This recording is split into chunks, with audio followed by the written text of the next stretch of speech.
Oke, hai. Maaf soal tadi. Perkenalkan, namaku Ruth Mulia Rasika dari Teknologi Pangan 2019 kelas A, kelompok 7. Di video ini aku akan menerangkan tentang analisa kapang dan kamir dan metode MPN yang digunakan untuk analisa coliform. Apa sih MPN itu? Metode untuk menghitung banyaknya mikroba dengan data kualitatif hasil pertumbuhan mikroba untuk memperoleh kisaran data kualitatif jumlah mikroorganisme tersebut. Yang pertama yaitu mengencarkan hingga didapat konsentrasi yang diperlukan. Semakin besar jumlah sampel, semakin banyak pula tabung yang positif. Penghitungannya pakai rumus nilai MPN dikali 1 per pengenceran tabung yang tengah. Pengenceran adalah suatu kegiatan yang mengencerkan suatu larutan yang bertujuan untuk memperoleh jumlah mikroba yang dapat dihitung antara 30 sampai 300. Metode MPN menggunakan BGLB sebagai media penumbuhannya. Medium BGLBB itu cocok untuk pendeteksi coliform pada air dan makanan. Biasanya air yang tercemar coliform akan sedikit berbau tidak sedap. Coliform seharusnya tidak terdeteksi pada air minum. Hal ini dinyatakan di SNI nomor 3553 tahun 2015. Ada fase di mana bakteri akan melambung naik dan kemudian turun. Hal ini disebabkan oleh fase pertumbuhan bakteri itu sendiri.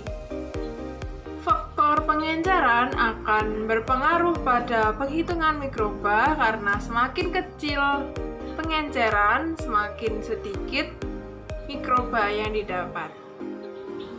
Bakteri coliform biasanya digunakan untuk indikator sanitasi karena jika ada bakteri coliform sudah dipastikan ada bakteri patogen lainnya. Tabung Durham merupakan tabung yang berfungsi untuk menampung udara yang dihasilkan dari respirasi mikroba.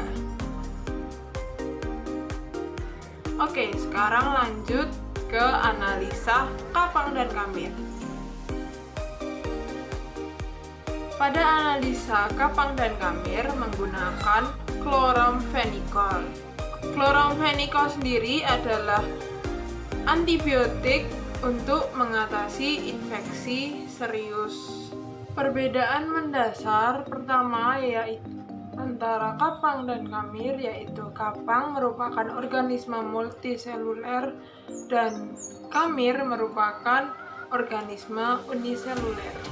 Yang kedua yaitu struktur penyusun dari kapang dan kamir.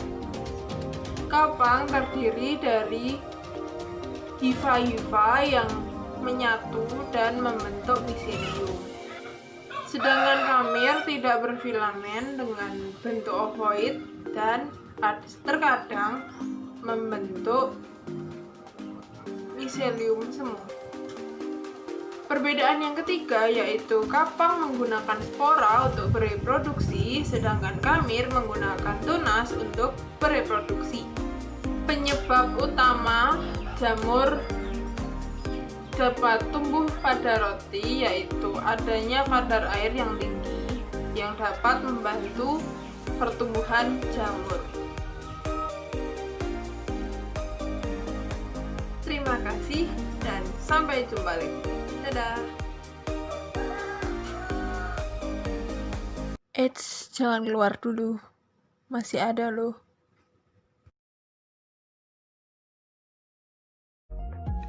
Pertama-tama, menimbang medium lactose broth sebanyak 3 gram. Kemudian melarutkan medium menggunakan Aquades sebanyak 50 ml. Medium lactose broth ini sebagai uji penduga. Setelah itu, memasukkan 10 ml medium yang sudah dilarutkan ke dalam 7 tabung reaksi. Kemudian dimasukkan ke dalam plastik tahan panas untuk dilakukan sterilisasi menggunakan autoclave selama 15 menit.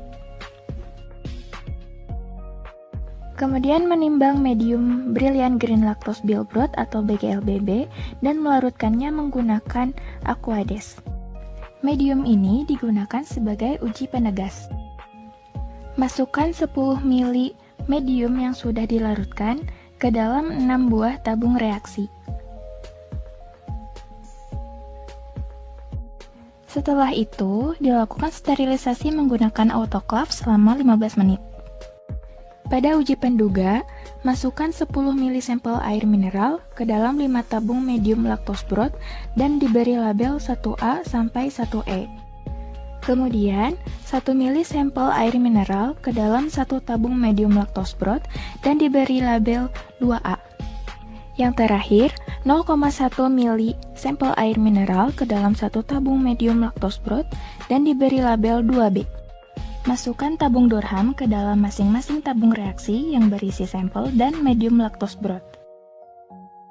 Seluruh tabung uji diinkubasi pada suhu 30 derajat Celcius selama 24 jam. Setelah 24 jam, tabung diamati untuk melihat ada atau tidaknya gelembung gas pada tabung Durham. Apabila terlihat gelembung, disimpulkan sebagai hasil positif pertumbuhan bakteri. Pada pemeriksaan yang dilakukan, didapatkan hasil positif pada tabung 1C, 1E, dan 2B. Tabung dengan hasil positif tersebut diinokulasikan menggunakan OSE ke dalam tabung medium Brilliant Green Lactose Bill Broth atau BGLBB. Masing-masing tabung uji positif diinokulasikan ke dalam 2 tabung medium BGLBB.